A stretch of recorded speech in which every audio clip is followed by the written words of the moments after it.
Oh, yeah. Damn. Yeah. He told me to move my feet.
got a 1-minute warning.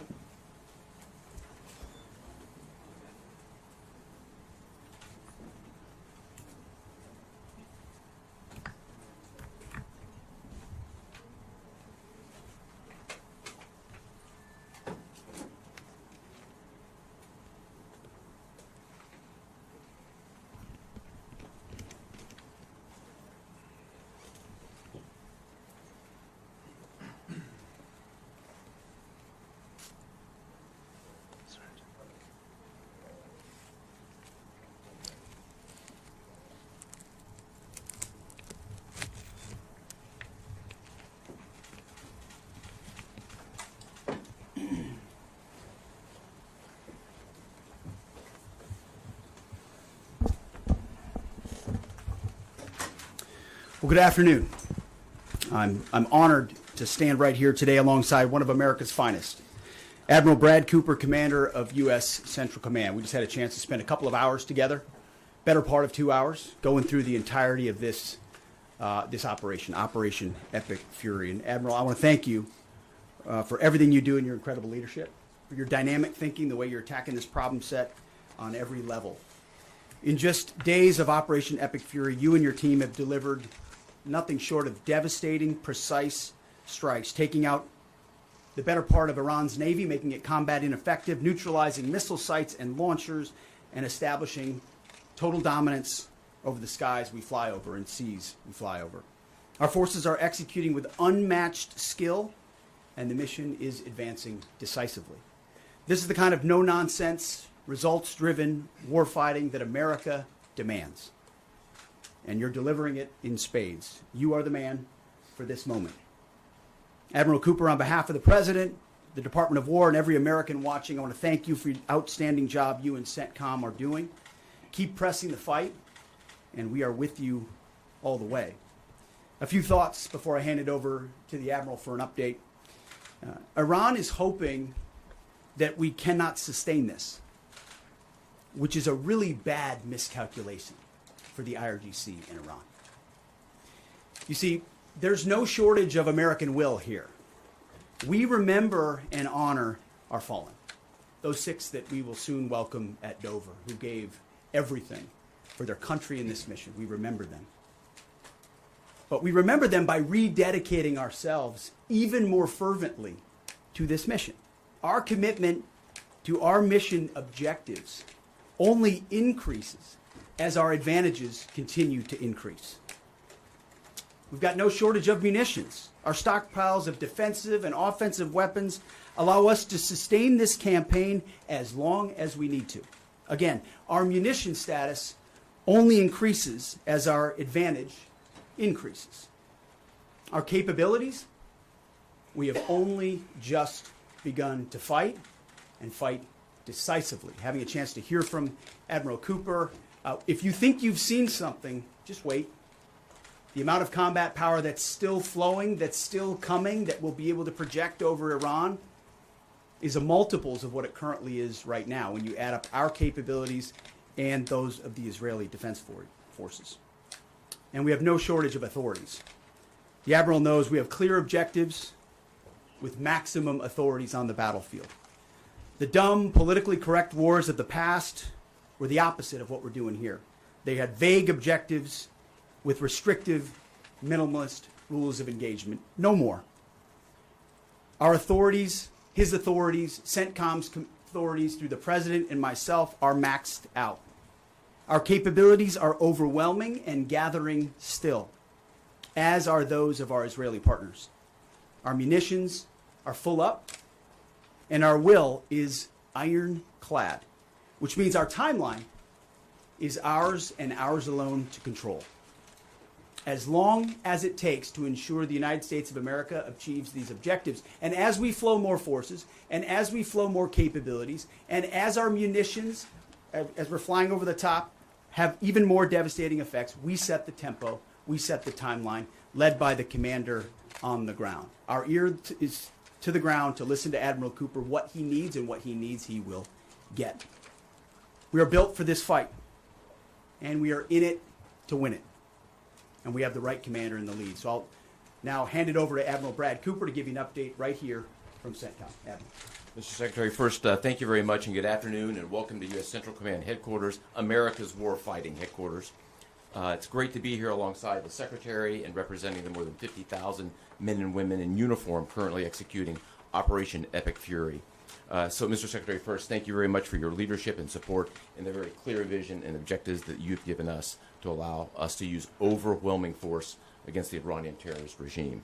And thanks to all of you for attending today, and welcome to Tampa. We are now starting our 6th day of a historic mission to eliminate Iran's ability to threaten Americans. We are, if I could channel my inner Navy officer, we are at full speed ahead in executing orders given by leadership in Washington. The President and Secretary Hegseth have been crystal clear in their expectations, and we are at a high level of execution. As described by the Secretary and earlier this week by me, U.S. combat power is building as Iranian combat power declines.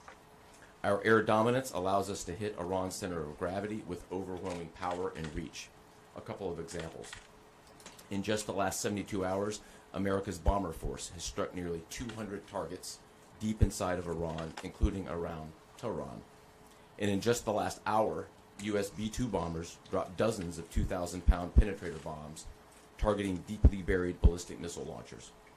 Notably, we've also struck Iran's equivalent of Space Command, which degrades their ability to threaten Americans.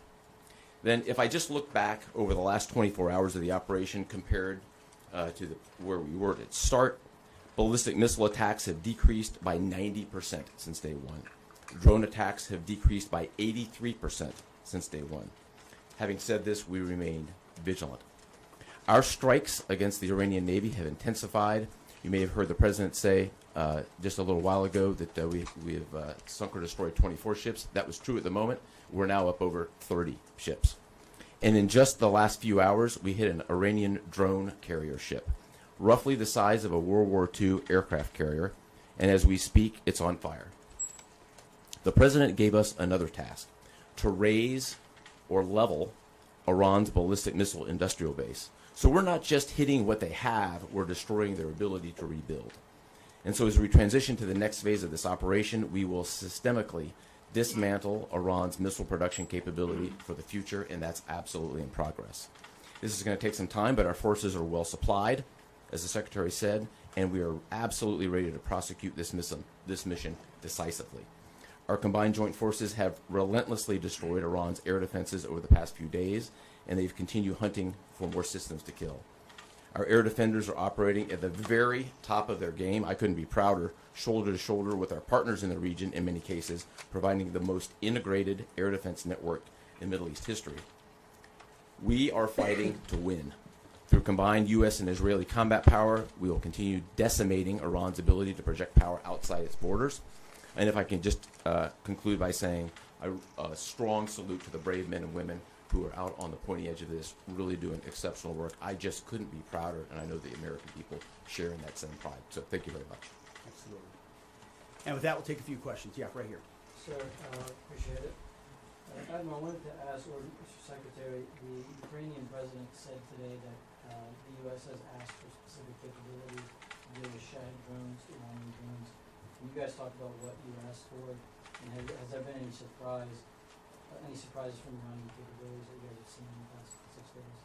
Go ahead. We're very familiar with Iranian's capabilities, and as you might imagine, we planned for it right from the outset, and I feel good about what the plan was. Like any good organization, we adjust as necessary to meet the environment, and we've made those appropriate adjustments.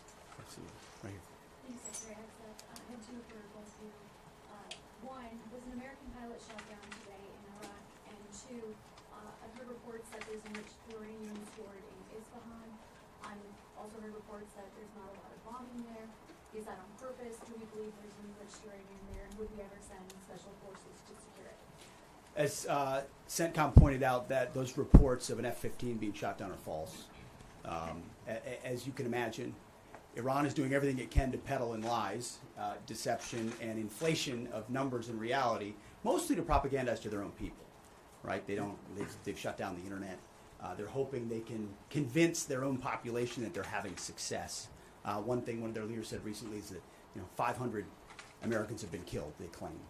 These are lies. the lies will continue. CENTCOM will continue to debunk those lies. So, and as often is the case in conflict, first reports are often wrong. As it pertains to nuclear material and things like that, one of the objectives the president has always said is that Iran will not have a nuclear bomb, nuclear capabilities, but we would never disclose what we will or will not do inside operational plans. So Admiral Cooper's got a plan. We're working that plan, and targets will be struck or not struck according to what we want to achieve. Yeah, right there. Secretary Hegseth, the president said earlier today in an interview that he would like to have a say in who's the next leader of Iran. Is this an expansion of your military objectives? Do you view it that way? And additionally, you spoke earlier today about how previous leaders have drawn resources from our hemisphere to the Middle East. Mm-hmm. How do you avoid that? Well, there's no expansion. Ultimately, I think the president's having a heck of a say in who runs Iran, given the ongoing operation we have. So there's no expansion in our objectives. We know exactly what we're trying to achieve. I think today's a great example of what this War Department is capable of doing. I was just in another part of Florida today where we announced, America's counter cartel conference. 18 countries coming together from Central, South America, and the Caribbean, coming together to fight cartels. That is something that is ongoing. We're focused there. We're focused in the Indo-Pacific. We can mass combat power in CENTCOM. EUCOM is able to support that as well. So we know we're laser focused on our hemisphere and our homeland. That's why we locked down the border. That's why we're working with partners to take on cartels. That's why we're sinking drug boats. That's why we're on the offense there. But the beautiful things about combatant commands is that, Brad Cooper's laser focused on Central Command, just like Frank Donovan is laser focused on Southern Command. We can do both. That's what a global power can do. Ultimately, this issue of Iran's nuclear pursuit and their unwillingness through negotiations to stop it was something President Trump has said for a long time needs to be dealt with. And after 47 years, he's doing something that no other president was willing to do. And we're doing it overwhelmingly, and we're doing it decisively, while also in other parts of the globe having the desired effects. And we take, for example, what we displayed yesterday, the Iranian ship in the Indian Ocean, sunk by Indo-PACOM, another combatant command, who coordinated with us in order to make that happen. So America's reach is global. Our focus here, though, these missions are narrow, they're scoped, and Admiral Cooper is well on his way to ensuring that we reach those objectives. Right here, yes, sir. Howard Allman, both condolences for the troops killed. The Ukrainians are talking about providing low-cost interceptors, given their experience. Is that something that the Pentagon is looking for? And Admiral Cooper, can you walk us through a little bit about how effective the Lucas drones have been, what kind of targets they've hit, and how much that's helped, given that they're low-cost alternatives to the more expensive Go ahead. Sure. I'm not familiar with the particular offer, but the interceptors in general, we've had a number of new capabilities being fielded. Obviously, I'm not going to talk about it from an operational perspective of what those are. But I think you have seen over a period of time us kind of get on the other side of this cost curve on drones in general. If I just walk back a couple of years, you remember what you used to always hear? We're shooting down a $50,000 drone with a $2 million missile. These days, we're spending a lot of time shooting down $100,000 drones with $10,000 weapons from ours. So that's one aspect. But Lucas, indispensable. As many of you know, and if you don't know, this was an original Iranian drone design. We captured it, pulled the guts out, sent it back to America, put a little Made America on it, brought it back here, and we're shooting it at the Iranians. Good targets. Good targets. Absolutely. Right there. Thank you so much, Secretary. President Trump, in his first speech after the launch of the Operation Epic Fury, he addressed Iranian people and he said that there is going to be a time for you to come out, but it's not now. Stay home. It's not safe. I want to know if there is a timeline for that you're going to urge Iranian people to come out, how that is going to play out, and how are you going to protect the protesters? You know that they're going to be shot probably, as we witnessed in January. That's what happened. How are you going to protect and support the protesters? And Admiral, I have one question for you. How are you going to minimize the civilian harms? We have a lot of evidence that the Basij units IRGC commanders, they are now gathering in schools, in hospitals, in purely residential areas because their headquarters are bombarded, they are ruined, of course. So how are you going to protect the civilians while you're attacking the IRGC people hard? Thank you. I would just say on the protests, obviously the Iranian people showed a lot of courage in those protests, and we saw the Iranian regime was revealed for what it is in the way they reacted to that. The world saw that. No one's done more than President Trump to reopen the opportunity for those who want a free Iran to do so. Ultimately, it's common sense, as he said up front. Don't go out and protest while bombs are dropping inside Tehran and elsewhere. So there will come a moment where he determines, or they determine, that it's the time to seize that advantage. But there's a lot of things we're doing, and the Israeli military is doing, targeting those individuals who are targeting those who protest. The more you do that, and you erode their will and you erode their capabilities, the more you create an opportunity for people to boldly stand up.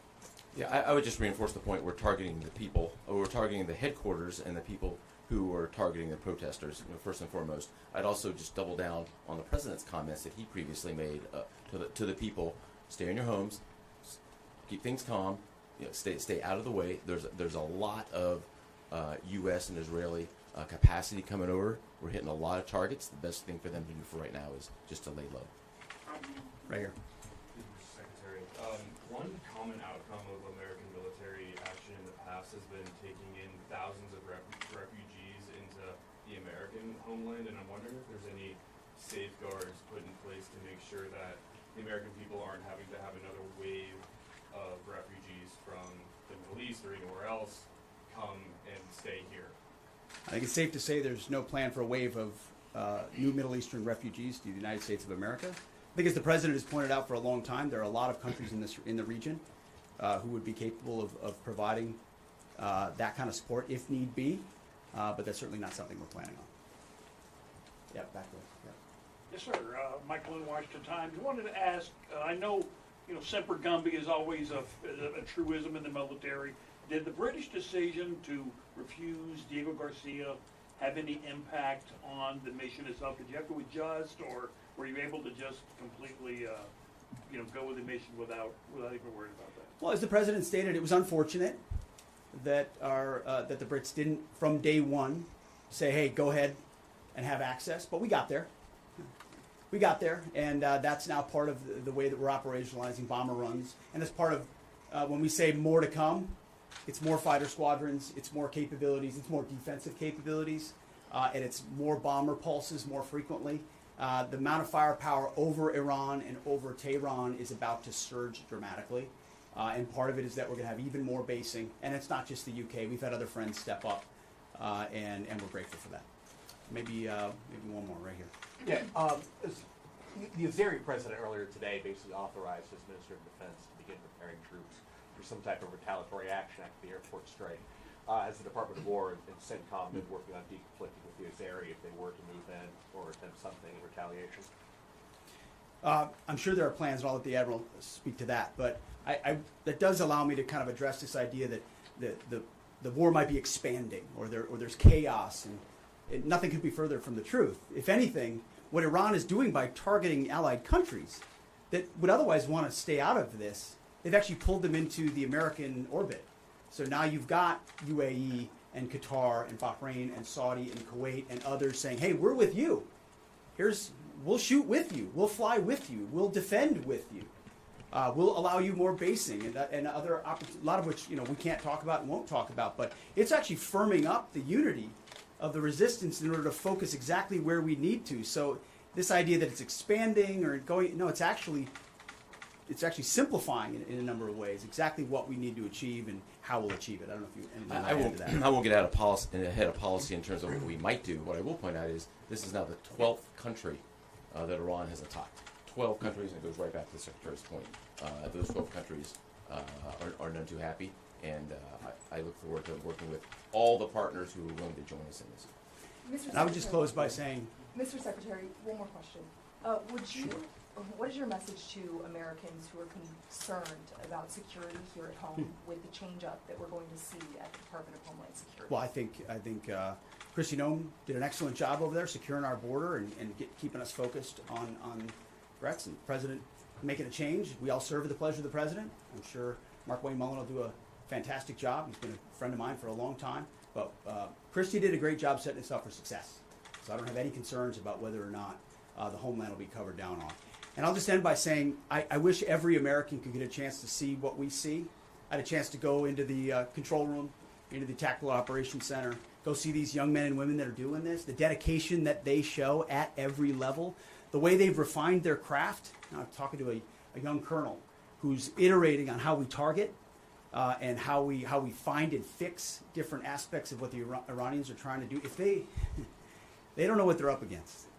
And if they think they've got it solved for, they're wrong. And ultimately, the combination of our ingenuity, the skill, the professionalism, the discipline, and then the sheer weight of the capabilities of the U.S. military, what you're going to see may look routine. It may start to be like, oh, another boat. Oh, another launcher. Oh, another drone facility. What it takes to do this with the precision that we do is world-class. No one else can do it. And it's world-class Americans. Like the ones I saw here, like the ones that are coming home that we're going to greet home, that are the engine of what makes our country great. And so I'm so grateful for folks like those here at CENTCOM, at Central Command, who are under your command. Thank you for your decisive leadership. And all I'll say to you is what I say to them, keep going. Because the President and myself, we have your back. Thank you, Admiral. Appreciate it. Thanks very much. Couple more? Mr. Secretary, how is this operation going to ensure Iran never gets a nuclear weapon? Thank you, Admiral. Hey, thanks so much. Thank Thank you, Admiral. Have a safe flight back. All right, press.